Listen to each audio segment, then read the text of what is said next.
नेकपाका कार्यकर्ताले गरे एमसीए नेपालको कार्यालय घेराउ। बेलायतमा मासिक 4 लाख तलब पाउने गरी 10,000 नर्स पठाइने। संसदीय समितिको निर्देशन, निजगढ विमानस्थलको निर्माण यथाशीघ्र सुरु गर। काठमाडौँमा कुद्न थाल्यो महानगरको पूर्वाधार एम्बुलेन्स। सरकारलाई संसदको निर्देशन, किसानलाई मल दिन सम्भाव्य सबै उपाय लगाऊ। कृषि मन्त्रीको दाबी, मल ल्याउने प्रक्रिया अगाडि बढे पनि ल्याउन सकिएन। असार अन्त्यसम्म मल आउन सक्ने आश्वासन। नेपाल अमेरिका भ्रमण आदान प्रदान। नेपाल अमेरिकातिर ढल्किएको आशंका, परराष्ट्रविद पनि पक्ष र विपक्षमा। समयमै मल नआउनुमा पूर्ववर्ती सरकार पनि दोषी रहेको सांसद मीन विश्वकर्माको आरोप। 1 वर्षमा 5 लाख परिवारलाई लाल पूर्जा वितरण गर्ने सरकारको तयारी। प्रधानमन्त्री शेरबहादुर देउवाको अमेरिका भ्रमणमाथि सांसदहरूको प्रश्नै प्रश्न।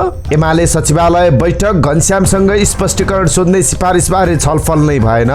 कालापानी, लिपुलेक र लिम्पियाधुरा नेपालको भोगमा ल्याउन पहल भइरहेको सरकारको जवाफ। झप्पट राहुललाई ढिला संग्रौलाको जवाफ। संसद मन्त्रीको मुख च्यात्ने थलो होइन।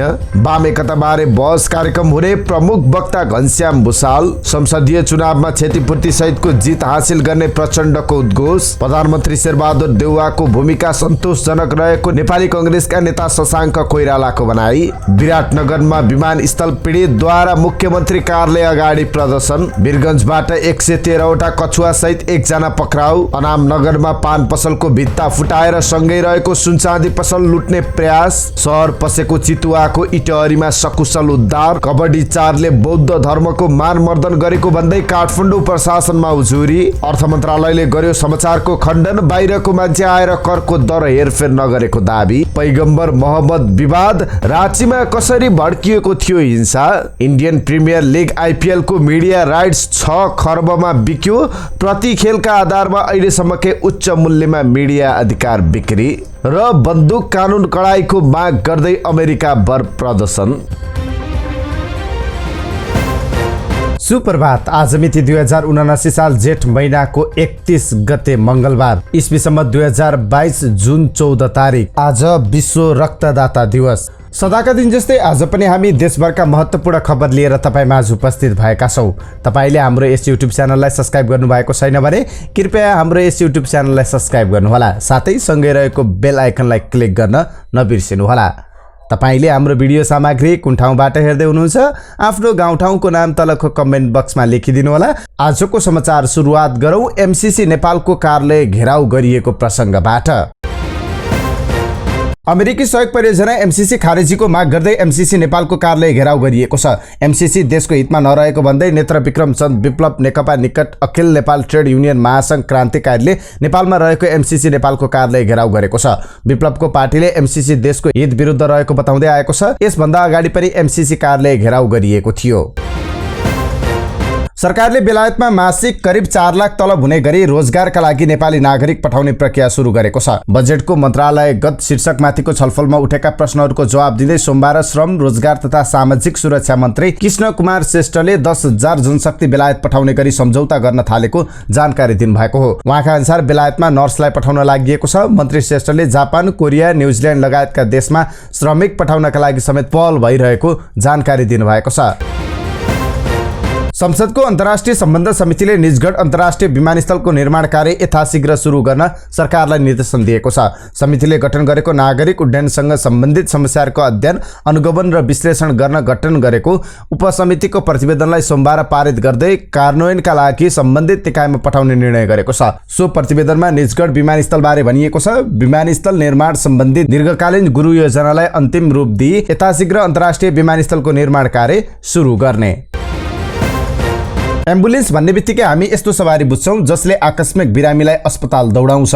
अचेल अत्यावश्यक स्वास्थ्य सेवा र डाक्टर नर्स सहितका एम्बुलेन्स प्रचलनमा छन्। दुर्घटनाका घाइतेलाई अस्पताल पुग्नु अघि आकस्मिक सेवा दिएर प्राण बचाउन सकिने हुँदा यस्तो एम्बुलेन्स प्रयोगमा आएको हो। काठमाडौँ महानगरपालिकाले यही अवधारणा पूर्वाधार क्षेत्रमा अपनाएको छ। पूर्वाधारमा केही यस्ता सामान्य हुन्छन् जसलाई तुरुन्तै हल गरियो भने ठूलो रूप लिँदैन। लामो समय यतिकै राख्दा कुनै दिन यति ठूलो हुन्छ जसलाई सुल्झाउन धेरै रकम खर्च नगरी धान्न पाइन्न। कम खर्चमा सजिलै मर्मत हुन सक्ने पूर्वाधारमा ठूलो बजेट खर्चले नौबात नआओस् भनेर काठमाडौँ महानगरपालिकाले सोमबारबाट पूर्वाधार एम्बुलेन्स सेवा सञ्चालनमा ल्याएको छ। सडकका खाल्डाखुल्डी, ठाउँ ठाउँमा फुटेका ढल लगायत पूर्वाधारको आकस्मिक मर्मत सम्भार गर्न महानगरले यस्तो सेवा सुरु गरेको हो। जसरी एम्बुलेन्समा बिरामीको आकस्मिक उपचार गर्ने डाक्टर नर्स हुन्छन्, महानगरको यो एम्बुलेन्समा बिरामी पूर्वाधारको उपचार गर्न इन्जिनियर वा प्राविधिक रहन्छन्। उनीहरूले आफूलाई चाहिने अत्यावश्यक उपकरण सँगै बोकेका हुन्छन्। पूर्वाधार एम्बुलेन्समा एक इन्जिनियर सहित 4 जना मजदुरको टोली छ। महानगरले 2टा एम्बुलेन्स तयारी अवस्थामा राखे पनि पहिलो चरणमा एउटा मात्र सञ्चालनमा ल्याइएको छ। नवनिर्वाचित मेयर बालेन शाहले पहिलो कार्यपालिका बैठकमा यो सेवा सुरु गर्ने प्रस्ताव पेश गरेका थिए।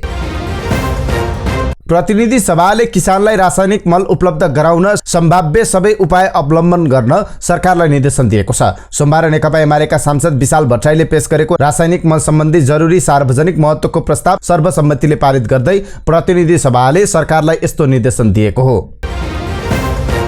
यता कृषि तथा पशुपन्छी विकास मन्त्री महेन्द्र राय यादवले सरकारले समयमै रासायनिक मल उपलब्ध गराउन नसकेको स्वीकार गरेका छन्। प्रमुख प्रतिपक्ष दल नेकपा एमालेले संसदमा दर्ता गरेको रासायनिक मल अभाव सम्बन्धी अत्यन्त जरुरी सार्वजनिक महत्त्वको प्रस्तावमाथि उठेको प्रश्नको जवाब दिँदै मन्त्री यादवले यस्तो बताएका हुन्।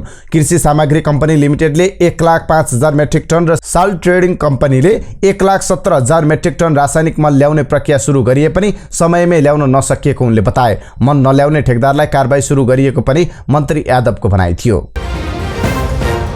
संसदबाट अमेरिकी सहयोग परियोजना मिलेनियम च्यालेन्ज कर्पोरेसन एमसीसी पारित गर्नुभन्दा अगाडि एमसीसीलाई लिएर नेपालको राजनीति 2 ध्रुवमा विभाजित थियो। एउटा पक्षले एमसीसी राष्ट्रघाती रहेको ठहर गर्दै कुनै पनि हालतमा पारित गर्न नहुने अडान राखेको थियो भने अर्को पक्षले एमसीसी विशुद्ध सहयोग भन्दै यसलाई स्वीकार गर्दा देशको विकासमा टेवा पुग्ने जिकिर गरेको थियो। बहस र विवादको यो सिलसिलालाई संसदमा व्याख्यात्मक घोषणा मार्फत सम्बोधन गरी एमसीसी पारित गरियो। पछिल्ला दिनमा अमेरिकाका तर्फबाट नेपालमा भएका भ्रमणहरूलाई लिएर फेरि एकपटक बहस सुरु भएको छ। कतिपयले यी भ्रमण इन्डो प्यासिफिक स्ट्राटेजीमा नेपाललाई सामेल गराउनका लागि केन्द्रित रहेको टिप्पणी गरिरहेका छन्। संसदमा सांसदहरूले प्रधानमन्त्री शेरबहादुर देउवाको आसन्न अमेरिका भ्रमणको उद्देश्यमाथि प्रश्न गरिरहेका छन्। प्रधान सेनापति परशुराम शर्मा समेत अमेरिका भ्रमणमा जाने तयारीमा छन्। जेठको पहिलो साता अमेरिकाको नागरिक सुरक्षा, प्रजातन्त्र र मानव अधिकार उपमन्त्री तथा तिब्बती मुद्दाका अमेरिकी विदेश संयोजक ऊर्जा जियाले नेपाल भ्रमणका क्रममा जौलाखेल स्थित तिब्बती शरणार्थी शिविरको निरीक्षण गर्नुका साथै अन्तर्क्रिया समेत गरेको विषयमाथि पनि नेपाली राजनीतिक तथा कूटनीतिक बेतमा प्रश्न नउठेको होइन। केही परराष्ट्रविदहरूले नेपाल पछिल्लो समय अमेरिकातिर ढल्किएको विश्लेषण गर्दै आएका छन्। नेपाली कांग्रेसका सांसद मिनबहादुर विश्वकर्माले समयमै मल नआउनुमा वर्तमान सरकार मात्रै नभएर पूर्ववर्ती सरकार पनि दोषी रहेको बताएका छन्। प्रमुख प्रतिपक्ष नेकपा एमालेले संसदमा दर्ता गरेको रासायनिक मल अभाव सम्बन्धी अत्यन्त जरुरी सार्वजनिक महत्त्वको प्रस्तावमाथिको छलफलमा सहभागी हुँदै उनले यस्तो दाबी गरेका हुन्। मल ल्याउने कृषि सामग्री कम्पनीका माथिल्ला कर्मचारीलाई अख्तियारले कारबाही गरेपछि अहिलेका कर्मचारीले काम गर्न नसकेको भन्दै उनले सरकारको बचाउ गरेका छन्। भूमि व्यवस्था, सहकारी तथा गरिबी निवारण मन्त्री शशि श्रेष्ठले आगामी आर्थिक वर्षमा 5 लाख परिवारलाई जग्गा धनी प्रमाण पूर्जा लाल पूर्जा वितरण गर्ने तयारी रहेको जानकारी दिनुभएको छ। प्रतिनिधि सभामा मन्त्रालयका लागि विनियोजन भएको बजेटको शीर्षकमाथिको छलफलमा उठेका प्रश्नहरूको जवाब दिँदै मन्त्री श्रेष्ठले यस्तो जानकारी दिनुभएको हो। उहाँका अनुसार कुल करिब 14 लाख परिवार भूमिहीन सुकुम्बासी, भूमिहीन दलित र अव्यवस्थित बसोबासी रहेको सरकारी तथ्याङ्क छ। त्यसमध्ये सुकुम्बासी आयोग मार्फत आगामी वर्ष 300 स्थानीय तहका 5 लाख परिवारलाई जग्गा धनी पूर्जा वितरण गर्ने तयारी रहेको उहाँले बताउनु भएको छ। आगामी 2 वर्षभित्र बाँकी सबैलाई समेट्ने लक्ष्य राखी काम अगाडि बढाएको उहाँले बताउनु भएको छ। कृषि पशुपन्छी विकास मन्त्री महेन्द्र राय यादवले असारको अन्तिमसम्म आवश्यक मल नेपाल आइपुग्ने सम्भावना रहेको बताउनु भएको छ। संसदमा सांसदहरूले उठाएको प्रश्नको जवाब दिने क्रममा उहाँले असारको अन्तिमसम्म मल आउने सम्भावना रहेको बताउनु भएको हो। उहाँले मल ल्याउने ग्यारेन्टी गर्न नसकेको र सम्भावनाको कुरा मात्रै रहेको भन्दै सांसदहरूले असन्तुष्टि जनाएका छन्। मन्त्री यादवले सरकारमा जो आए पनि नेपालमा लामो समयदेखि मल अभावको समस्या झेल्दै आइरहेको भन्दै वर्तमान सरकारले दीर्घकालीन समाधान गर्नेतर्फ ध्यान दिइरहेको बताउनु भएको छ। G2G अर्थात् सरकार बीचको सहमति मार्फत भारतबाट प्रत्येक वर्ष 5 लाख मेट्रिक टन मल ल्याउने गरी नेपालले पहल गरेको उहाँले जानकारी दिनुभएको छ।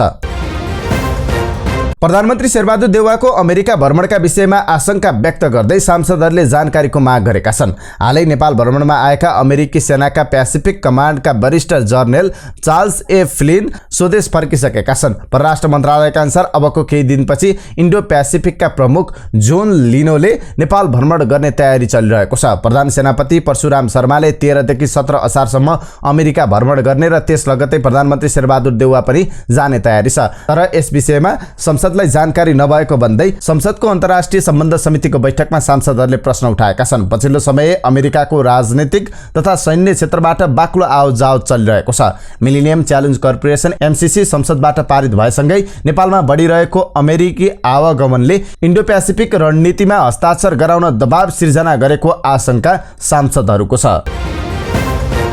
नेकपा एमालेको केन्द्रीय सचिवालय बैठकमा स्थायी कमिटी सदस्य घनश्याम भुसालसँग स्पष्टीकरण सोध्ने सम्बन्धी अनुशासन आयोगको सिफारिसको बारेमा छलफल नै नभएको उपाध्यक्ष सुरेन्द्र पाण्डेले बताउनु भएको छ। सो विषयमा कुनै छलफल नभएको र एजेन्डा नै नरहेको उहाँले बताउनु भएको हो। कतिपय नेताले भुसालमाथि कारबाहीको प्रोपागान्डा मिडिया खपतका लागि मात्र ल्याएको भन्दै पार्टी बैठकमा त्यसले प्राथमिकता नपाउने बताएका छन्। बैठकमा स्थानीय चुनावको समीक्षा प्रतिवेदन पेश भएको छ। गठबन्धनको घेराबन्दी बीच जनमत एमालेको पक्षमा रहेकाले निराश हुनु नपर्ने बैठकमा नेताहरूले बताएका छन्। भूमि व्यवस्था सहकारी तथा गरिबी निवारण मन्त्री शशि श्रेष्ठले कालापानी, लिपुलेक र रिम्पिया धुरा नेपालको भोग चलनमा ल्याउने पहल भइरहेको बताउनु भएको छ। मन्त्रालयका लागि विनियोजन भएको बजेटको शीर्षकमाथिको छलफलमा उठेका प्रश्नहरूको जवाब दिँदै मन्त्री श्रेष्ठले यस्तो बताउनु भएको हो। यी भूमिहरू नेपालको हो भन्नेमा आशंका नगर्न सांसदहरूलाई मन्त्री श्रेष्ठले आग्रह गर्नुभएको छ। यसै सम्मानित सदनबाट कालापानी, लिपुलेक र लिम्पिया धुरा लगायतका भूभाग नेपालको सार्वभौम भूमि रहेको विषय एकमतले पारित भइसकेको ऐतिहासिक तथ्य हुँदा यस विषयमा थप शंका उपशंका गरिरहनु पर्ला र उहाँले प्रश्न गर्नुभएको छ। कतै हामी आफैमाथि अविश्वास त गरिरहेका छैनौं, मन्त्री श्रेष्ठले सांसदहरूलाई उल्टे प्रश्न गर्नुभयो। नेपाली कांग्रेसकी सांसद डिला संग्रौला पन्तले संसद मन्त्रीको मुख च्यात्ने थलो नभएको बताउनु भएको छ। उहाँभन्दा अगाडि आज प्रतिनिधि सभा बैठकमा बोल्नुभएका प्रमुख प्रतिपक्ष नेकपा एमालेका सांसद झप्पट बहादुर रावलले मन्त्रीहरूले संसदका लेटर प्याड च्यात्ने काम गरेको आरोप लगाउँदै जनताले ती मन्त्रीको मुख च्यात्ने अभिव्यक्ति दिनुभएको थियो। उहाँले भन्नुभयो, मैले भर्खर मात्र सुने केही मन्त्री यस्ता छन् जनताका माग प्रतिपक्षका सांसदहरूले आफ्नो लेटर प्याडमा पठाउँदा प्रतिपक्षको भनेर गैर जिम्मेवार भएर अराजक ढंगले च्यातेको भन्ने आइरहेको छ। राहुलले भनेका थिए। उनले अर्को पटक संसदमा बोल्दा कुन मन्त्रीले लेटर प्याड च्यातेको हो भन्ने विस्तृत खुलाउने पनि बताए। अर्को दिन यस्ता मन्त्रीहरूको विस्तृत विवरण लिएर यही सदनमा भण्डाफोर गर्ने बाचा गर्न चाहन्छु। उहाँले भन्नुभयो, अराजक मन्त्रीलाई जनताका तर्फबाट चुनौती दिन चाहन्छु। खबरदार, हाम्रा लेटर प्याड च्यात्ने मन्त्रीहरू जनताले तपाईका हात र मुख च्यात्न नपरोस् भन्ने कुरा खबरदारी गर्न चाहन्छु। संग्रौलाले राहुलका अभिव्यक्ति प्रति लक्षित गर्दै संसद मन्त्रीको मुख च्यात्ने थलो नभएको बताउनु भएको हो। यो मन्त्रीको मुख च्यात्ने, हात च्यात्ने थलो होइन। उहाँले भन्नुभयो, किसानले मल पाउनुपर्छ भनेर हामी गम्भीर छौं, मन्त्रीबाट जवाब चाहन्छु। उहाँले विगतमा एमालेको सरकार हुँदा पनि किसानले मल नपाएको बताउनु भएको छ। युवा वाम बहस समूहले वामपन्थी एकताका लागि अभियान सुरु गर्ने भएको छ। सो समूहले काठमाडौँमा आगामी असार 1 गते आजको वाम आन्दोलन र अबको बाटो विषयक बहस कार्यक्रम गर्ने भएको छ। कार्यक्रममा नेकपा एमालेका स्थायी कमिटी सदस्य घनश्याम भुसाल प्रमुख वक्ता हुनुहुन्छ। त्यस्तै एमाले केन्द्रीय सदस्य टंक कार्की र लेखक तथा वाम बुद्धिजीवी मीना पौडेल लगायतले सम्बोधन गर्नुहुनेछ। नेपालमा वामपन्थी विचार राख्ने दलहरू एक ठाउँमा हुनु जरुरी रहेको ठानेर आफूहरूले बहस सुरु गर्न लागिएको युवा वाम बहस समूहका संयोजक सुनिल पौडेलले जानकारी दिनुभएको छ। यति धेरै वाम विचार भएका दलहरूको पसल बन्द गर्न जरुरी छ।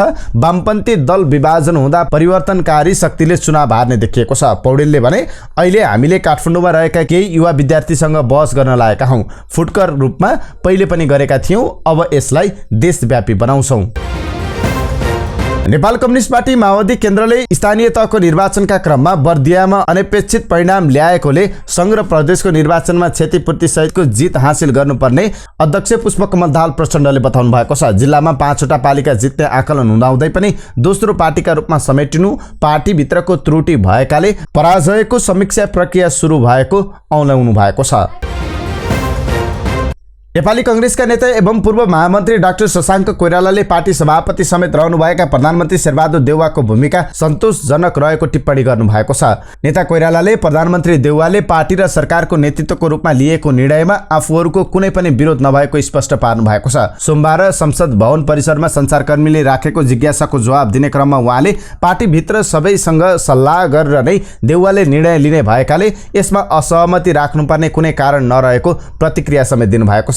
पार्टीका पदाधिकारीहरूलाई पनि देउवाले पद अनुसारको भूमिका दिएको महामन्त्री कोइरालाको भनाइ थियो।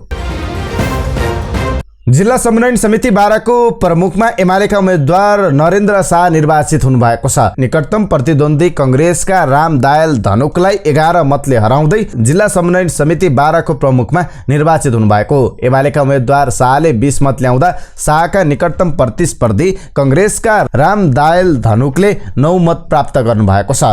त्यस्तै उपसभापतिमा एमालेकै चण्डिका उप्रेतीले 17 मत पाएर विजयी हुँदा गठबन्धनका तर्फबाट जसपा उम्मेद्वार पवन ब्याउतले 15 मत प्राप्त गर्नुभएको थियो। विराटनगर 4 का विमानस्थल प्रभावित 350 परिवार मुआवजा वा जग्गा फुकुवाको माग गर्दै आन्दोलनमा उत्रिएका छन्। उनीहरूले सोमबार जिल्ला प्रशासन कार्यालय मोरङ र मुख्यमन्त्री कार्यालय अगाडि केही बेर धरना दिएर सडक आन्दोलन गरेका छन्। उनीहरूले मुख्यमन्त्री राजेन्द्र राई र प्रमुख जिल्ला अधिकारी काशीनाथ दाहाललाई ज्ञापन पत्र बुझाउँदै एक साताभित्रमा मुआवजाको व्यवस्था वा घर जग्गा फुकुवा नगरे सशक्त आन्दोलन गर्ने चेतावनी दिएका छन्। विमानस्थलको स्तरोन्नति गर्ने भन्दै सरकारले आसपासका 350 परिवारको 126 बिघा जमिन र घर 2 वर्षदेखि रोक्का गरेर मुआवजा दाबी गर्न बोलाएको थियो। तर सरकारले मुआवजाका लागि 2 वर्षसम्म बजेटको व्यवस्था नगरेपछि उनीहरू सडकमा उत्रिएका हुन्। 2 वर्षभन्दा बढी समय घर जग्गा रोक्का हुँदा आर्थिक सङ्कटका बेला वित्तीय संस्थामा राखेर कारोबार गर्न पनि पाइएन। विमानस्थल संघर्ष समितिका अध्यक्ष वेदराज पौडेलले भने हामीले आफ्नै जग्गाको मुआवजा वा फुकुवाको माग मात्र गरेका हौं, जग्गा बेचबिखन र अंशबण्ड समेत गर्न पाएका छैनौं। घरको जस्ता पाताको सानो पुवाल परेको छ, पानी परेपछि चुइएर बसिसक्नु छैन। अर्की पीडित सबिना मगरले भनिन् रकम खर्चेर छानो फेरौं, कुन दिन उठाउला भन्ने चिन्ता छ, नफेरौं, पानी चुइएर बर्खा कसरी कटाउने तनाव छ। पर्सा प्रहरीले भारतबाट अवैध रूपमा कछुवा ल्याउने एकजनालाई सोमबार वीरगञ्जबाट पक्राउ गरेको छ। पक्राउ पर्नेमा बाराको कलैया उपमहानगरपालिका 7 का 45 वर्षीय आनन्द लाल टेमानी रहेका छन्। वीरगञ्ज 16 इनरुवा गाउँको बाटो हुँदै भारतबाट अवैध रूपमा 113 वटा कछुवा ल्याउँदै गरेको अवस्थामा प्रहरीले उनलाई पक्राउ गरेको हो। अस्थायी प्रहरी पोस्ट इनरुवाबाट खटिएको टोलीले भारतको रक्सौलबाट वीरगञ्जतर्फ आउँदै गरेको BR 05 AAF 0583 नम्बरको मोटरसाइकल रोकी जाँच गर्दा टेमानीले मोटरसाइकलको डिक्कीभित्र हरियो रङको झोलामा लुकाई छिपाई राखेको कछुवा बरामद भएका थिए। धादिङको थाक्रे गाउँपालिका वडा नम्बर 3 घर भई ललितपुरमा बस्दै आएका अभिराज दूतराजले आफ्नो सुनचाँदी पसल लुटपाट भएको भन्दै प्रहरीलाई खबर गरेका थिए। उनी अनामनगरमा श्री मनोकामना सुनचाँदी तथा गरगहना पसल चलाउँछन्। पसलको भित्ता फोडेको अवस्थामा देखेपछि उनले प्रहरीलाई खबर गरेका हुन्। मनोकामना सुनचाँदी पसलसँगै जोडिएको पान पसल तर्फबाट भित्ता फोडेर पुवाल बनाइएको थियो। पान पसलबाट भित्ता फोडेर सुनचाँदी पसलमा लुटपाटको प्रयास भएको जिल्ला प्रहरी परिसर काठमाडौँले जनाएको छ। मान्छे छिर्न मिल्ने गरी भित्तामा पुवाल बनाइएको प्रहरी स्रोत बताउँछ। एकजना मान्छे छिर्न मिल्ने गरी भित्तामा पुवाल बनाइरहेको रहेछ। एक प्रहरीले भने तर भित्र पसेर सुनचाँदी भने लुट्न भ्याएको रहेनछ। घटनाको अनुसन्धानका लागि प्रहरीले 2 जनालाई पक्राउ गरेको छ। पक्राउ परेका मध्ये एक पान पसल सञ्चालक भारतको बिहार मोतिहारी जिल्लाका 23 वर्षीय सन्दीप जेसवाल हुन्। उनीमाथि प्रहरीले सोधपुछ गरिरहेको छ। इटहरी उपमहानगरपालिकाका बासिन्दाको घरमा पसेको चितुवाको सकुशल उद्धार गरिएको छ। इटहरीको जुट विकास टोल आसपासमा चितुवा देखिएको थियो। चितुवालाई सुरक्षाकर्मी तथा वन्यजन्तु सम्बन्धी प्राविधिकको सहयोगमा नियन्त्रणमा लिएको हो। चितुवालाई हाललाई डिभिजन वन कार्यालय इनरुवा सुनसरी पठाइएको प्रहरीले जनाएको छ। चितुवा देखिएको क्षेत्रका बासिन्दा त्रसित थिए भने प्रशासनले चितुवा नियन्त्रणमा नलिउन्जेलसम्म सर्वसाधारणलाई घर बाहिर ननिस्किन आग्रह गरेको थियो। तर चितुवालाई नियन्त्रणमा लिएपछि जनजीवन सामान्य बनेको छ। कबड्डी 4 फिल्मले बौद्ध धर्मको मानमर्दन गरेको भन्दै जिल्ला प्रशासन कार्यालय काठमाडौँमा उजुरी परेको छ। रोबिन कुमार लामाले सोमबार फिल्म विरुद्ध उजुरी दर्ता गराएको प्रशासनका सूचना अधिकारी दीपक पौडेलले जानकारी दिएका छन्।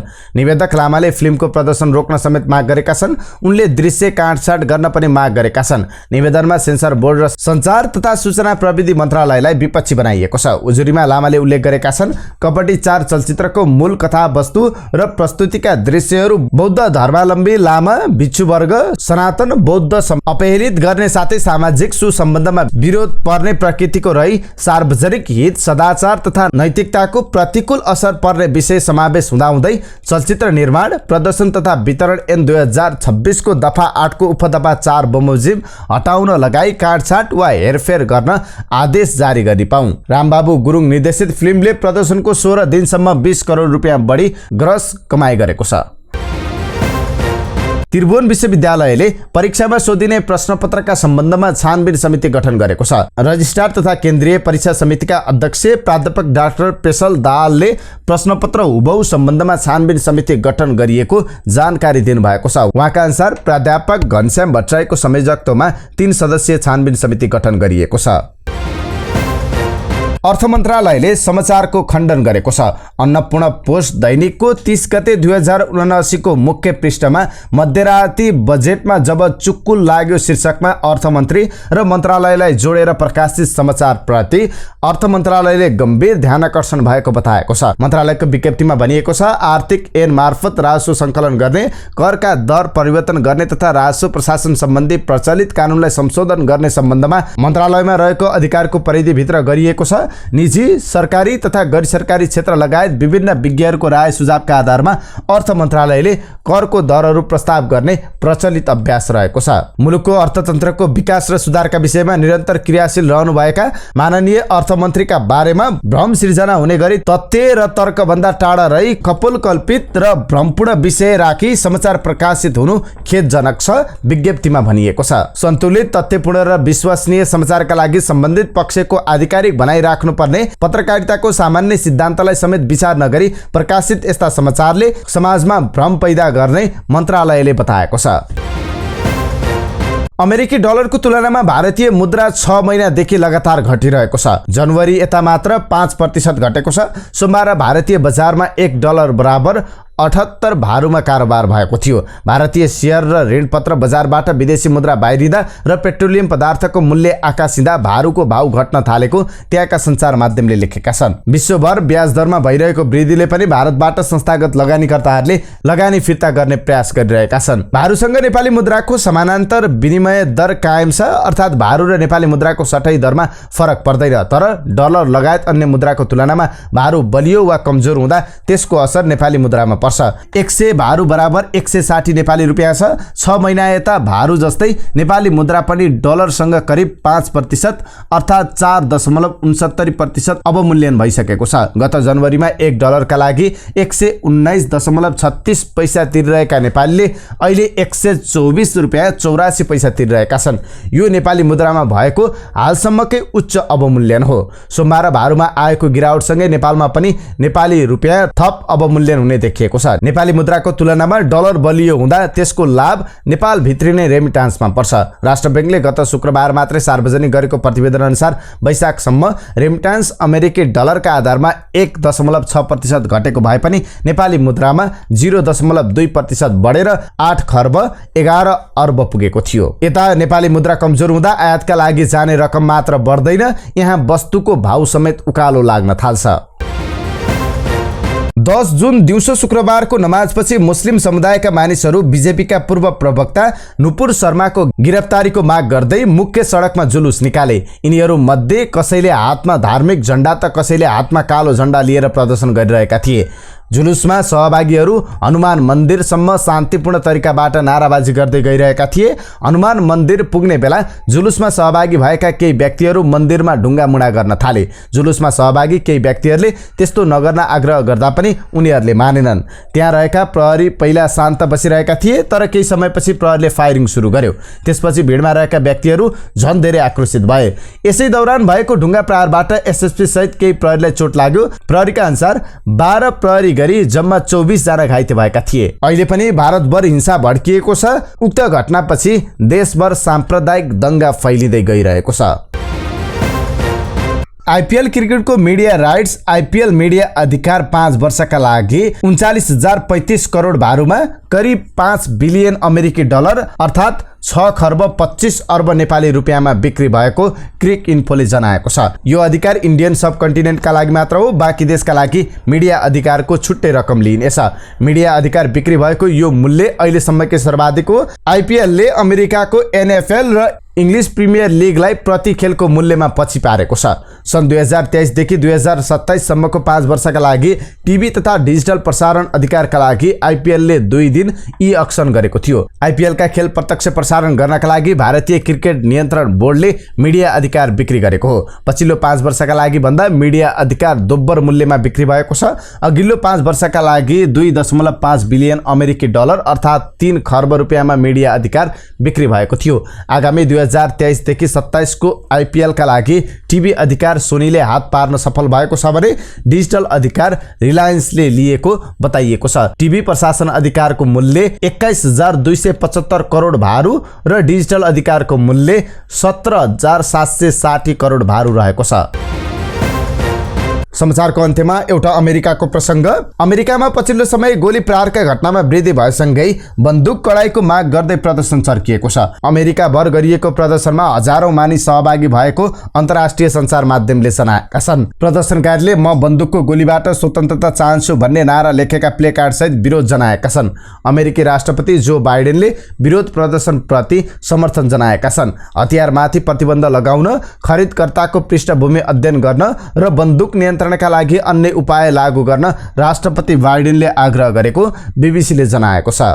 बन्दुक सुरक्षा सम्बन्धी कानून संसदबाट पारित गरिनुपर्ने बाइडेनको भनाइ छ, तर उक्त कानून प्रतिपक्ष दल रिपब्लिकनले अस्वीकार गर्न सक्ने देखिएको छ। अमेरिकी राज्य टेक्सासको उभाल्डा स्थित प्राथमिक विद्यालयमा मे 24 मा भएको गोलीकाण्डमा 19 जना बालबालिका सहित 21 जना मारिएका थिए। उक्त घटनापछि न्युयोर्कमा भएको गोलीकाण्डमा 10 जना मारिएका थिए। यी दुई घटनापछि अमेरिकामा बन्दुक नियन्त्रणमा कडाई गर्नुपर्ने बहस सुरु भएको छ।